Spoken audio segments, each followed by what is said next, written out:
Have you ever wondered about the most serious violations that can occur during armed conflict, and how they are classified and addressed by the global community? Under international humanitarian law, or IHL, there are primarily four main categories of international crimes, were crimes against humanity, genocide, and the crime of aggression. These classifications are fundamental to ensuring accountability for grave breaches of international law.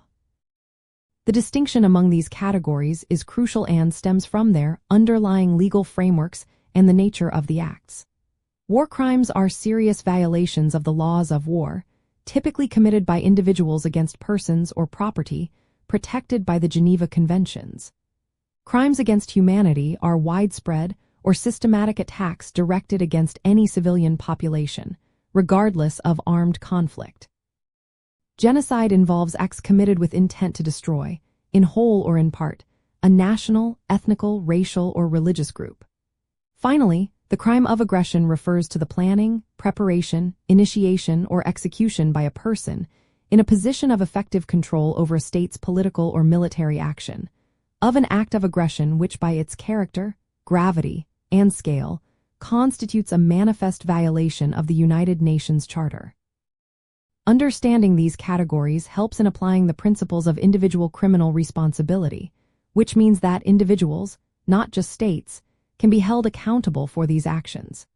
These crimes can be prosecuted by international tribunals, such as the International Criminal Court, or by national courts under the principle of universal jurisdiction.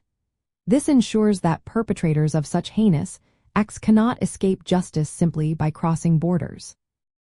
An important aspect to remember is that while war crimes often occur in the context of an armed conflict, crimes against humanity and genocide can be committed both in peacetime and during war. This broader scope emphasizes the universal commitment to protecting fundamental human dignity. The evolution of these categories, from customary law to detailed codification in treaties like the Rome Statute of the International Criminal Court, reflects a progressive development in international justice. Ultimately, the existence and clear definition of these distinct categories of international crimes provide a robust framework for deterring atrocities, holding individuals accountable, and upholding the core values of humanity and the rule of law even in the most challenging circumstances of armed conflict.